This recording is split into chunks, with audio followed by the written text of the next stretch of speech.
The kitchen had been his for 6 years. Every station, every burner, every dish that had made this restaurant the most talked-about table in the city. Until Claire Voss walked in on a Tuesday morning with a single sheet of paper and the expression of someone ending something they never valued. She said the company was taking the restaurant in a new direction. She said his contract would not be renewed. She said all of it in 40 seconds. What Claire Voss did not see was the doorway, and the 7-year-old in the yellow raincoat standing in it, watching every word. He didn't explain. He crouched down, put his hand on her shoulder, and said, "Let's go home and cook something." He had nothing left in that building, but he had the notebook in his jacket, and he had her. That, it turned out, was enough to start. Daniel Hart had learned to cook from his grandmother in a small house outside Lyon, not from culinary school. The classroom could not teach what actually mattered, how to make someone feel, through food, that they were being taken care of. His grandmother had died when he was 19. She had left him a notebook full of her recipes. He had spent 16 years filling the rest of it with his own. 340 pages. The last 140 were his entirely. Claire Voss had acquired Lumière 18 months ago as part of Voss Group's expansion into experiential dining. Her strategy was simple and had worked twice before: absorb an established restaurant's reputation for 1 season, then replace its chef with a standardized brand director. Daniel had discovered the plan 7 months before the termination. A sous chef named Yuki had shown him an internal Voss Group presentation forwarded to the wrong email.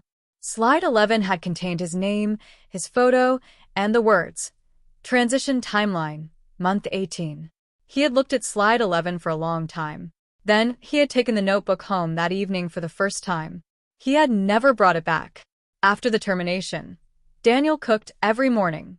Not because he had nowhere to go. He had 3 job offers within the week. Because cooking with Maya was the only hour of the day that belonged entirely to both of them. Maya had started copying his recipes at age 5. She didn't always understand the measurements. She understood the logic, what goes with what, why heat changes things, why some combinations need time. She understood more than he had taught her. The 3 job offers were from good restaurants. Daniel took none of them. What he did instead, the thing he had been planning since slide 11, required something none of those kitchens could give him. He needed the notebook. He needed capital. And he needed someone who understood what he was actually building. He had found the space 3 weeks after leaving Lumière. A former bakery on a side street, 12 tables, an open kitchen, windows that caught morning light. The landlord had given him 30 days to decide. He had decided in 10 minutes. He had brought Maya to see it on a Saturday morning. She had walked every corner, knocked on the kitchen wall twice, and said, "It smells like bread." "That's good." He had signed the lease that afternoon. 3 weeks after terminating Daniel Hart, Claire Voss launched the new Lumière concept. A standardized menu. A brand director from Voss Group's Paris operation. A press campaign positioning the restaurant as elevated, consistent, and scalable. The first reviews came in 6 weeks after the relaunch. The food press, which had adored Lumière under Daniel Hart, was precise and unsparing. Technically correct and entirely forgettable. The room is beautiful. The food has forgotten why it's here. Something essential has left this kitchen. It was the 3rd review, the one that named Daniel Hart by name and called Lumière's decline the cost of replacing a chef with a concept, that caused Claire Voss to call her legal team on a Thursday afternoon. She had one question. Did Daniel Hart own the recipes he had developed while under Voss Group contract? The letter arrived on a Monday. Voss Group Legal was asserting that any recipes developed by Daniel Hart during his employment at Lumière were the intellectual property of Voss Group and requesting that he cease use of said recipes in any commercial capacity, including his planned new restaurant. Daniel read the letter twice. Then he opened the notebook to page 1, his grandmother's handwriting, dated 40 years earlier. He turned to the first page in his own hand. Then he picked up the phone and called a woman named Sarah Park. Sarah Park was a food and intellectual property attorney who had spent 8 years handling exactly this kind of dispute. She had won 6 of the 7 cases she had taken to litigation. The 7th had settled in her client's favor. She reviewed the notebook for 20 minutes and then said 2 words: "They can't." The notebook established a clear creative lineage. Every dish Daniel had served at Lumière could be traced directly to techniques and combinations documented in the notebook before his Voss Group employment began. Voss Group had hired a chef, not purchased a library. Sarah Park's response to Voss Group Legal arrived 6 days later. It was 11 pages long. It cited the notebook's documented pre-employment creative record, 3 precedent cases, and a single line from Daniel's original Voss Group contract that their legal team had apparently not read carefully enough. Claire Voss read it herself. While the legal exchange continued, Daniel cooked. He spent the weeks before opening refining every dish, not to prove a point, but because refinement was the only way he knew how to prepare for anything. Maya tasted everything. Her opinions were direct and reliable. She had a system. 1 finger up meant more salt. 2 fingers meant something was missing, but she couldn't name it. A shrug meant it was good, but not yet his best. The night she said nothing and simply looked at him, he knew the dish was finished.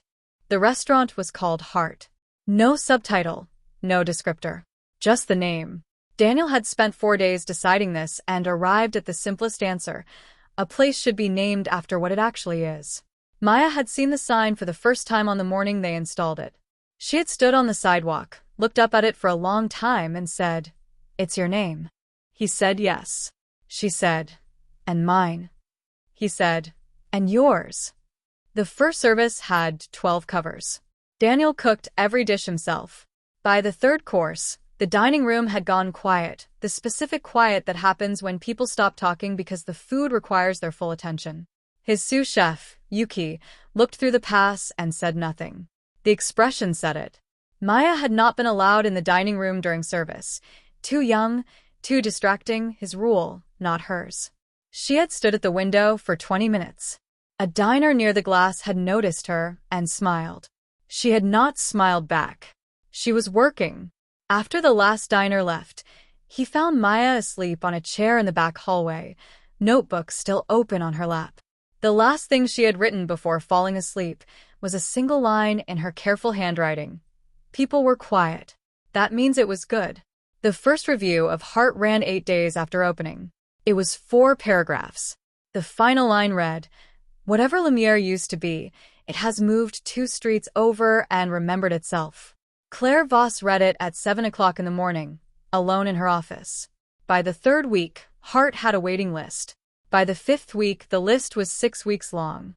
Daniel did not change the menu, did not expand the service, did not hire a PR firm. He cooked the same 12 dishes, refined 1 each week, and opened at 6:30 every morning to receive deliveries himself. Lumière's reservation numbers had dropped 31% in 8 weeks. 2 of the 3 investors who had backed the Voss Group dining expansion requested a strategic review.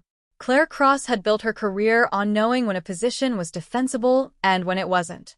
She was beginning to understand which this was. She had not built Voss Group by refusing to adapt. She had built it by identifying what was actually valuable and making decisions around that, rather than around what she had already decided. The problem was that in this case she had already decided, and she had been wrong. She went to Hart on a Wednesday evening. Not to eat. She stood across the street for a few minutes, watching through the window. The dining room was full. She could see, even from the street, the way the room felt. It had the qualities she had spent 4 years trying to manufacture and never quite reached. Daniel had not seen her. He rarely looked up during service. The kitchen was the entire world from 6 to 10:30, and the world outside it did not exist until the last plate was returned. That night Claire sat at her desk for 2 hours. She did not open her laptop. She wrote on paper, something she had not done since graduate school. She was trying to understand the precise point at which she had stopped thinking about what made something worth making and started thinking only about what made it scalable. She arrived at Hart at 7:15 the following morning, before the first cover was seated. She had not called ahead. She had decided that calling ahead was a way of preparing for an exit, and she did not want an exit. Daniel saw her and did not say anything for a moment. Then he set down the cloth and said, "I'm opening in 40 minutes. She said, "I know. I won't take long." He looked at her for a moment and then nodded once. "Coffee," she said. "Please." She said she had made a mistake. She said it without the softening language that people use when they want to appear accountable without actually being so. She said, "I acquired your restaurant, used your reputation, and replaced you with a product. I was wrong about what I was acquiring." Daniel was quiet. Then he said, "I know." He told her about slide 11. She did not deny it. She said the presentation had not been intended for restaurant staff. He said the intention hadn't changed what it was. She agreed. She set down her coffee and said, "What would it take to do this properly?" He said 3 things. Full creative ownership of every dish, bearing his name. A partnership structure, not an employment contract. And a foundation, funded by Voss Group, that trained kitchen staff from underserved communities and gave them a path into the industry that didn't require them to start from nothing. She listened to all 3 without interrupting. She said she would need to review the partnership structure with legal. She said the foundation was something she would need a week to evaluate. She said the creative ownership she could confirm today. Daniel said, "Then confirm it today and take your week." She almost smiled. Almost. That morning Daniel walked Maya to school. She asked him who the woman in the restaurant had been. He said, "Someone who came to say something she should have said earlier." Maya thought about this. Then, "Did she?" He said, "Yes." Maya said, "Good." That afternoon Maya's teacher sent Daniel a note. It said that Maya had spent the free writing period writing a recipe, in full, with quantities and method, for something she called the Tuesday dish. The teacher said it was the most structured piece of writing Maya had produced all year. Daniel read the note twice. He folded it and put it in his jacket pocket next to the recipe notebook. That evening he asked Maya what the Tuesday dish was. She said it was the dish he had made the morning after he lost his job. Eggs, leftover bread, the herbs from the windowsill. She said it was the best thing he had ever cooked. He had never written it down. That evening they made it together while Maya dictated the method from memory, and he wrote it into the notebook for the first time. He added it to page 341. Beside it he wrote, in small letters, M.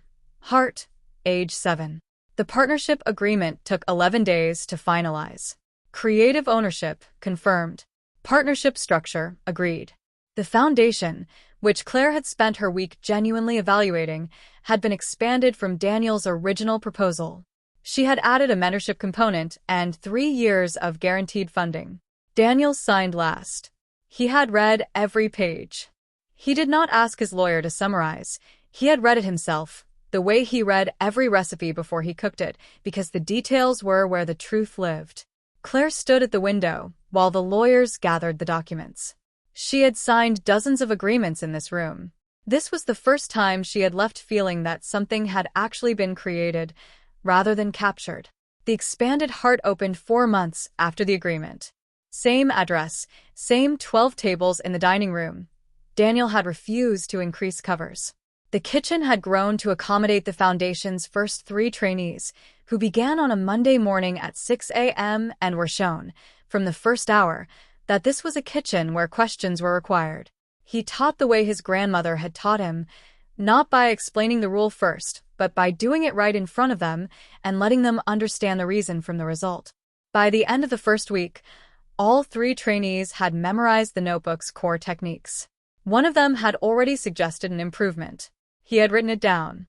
On the morning of the expanded opening, Maya arrived at 6 o'clock with her notebook. She sat at the corner table while the kitchen prepared. At one point she called him over, pointed to a page, and said, "I think this one needs something at the end. Something warm." He read it. He agreed. He went back to the kitchen and adjusted the dish. It was the first recipe they had officially written together.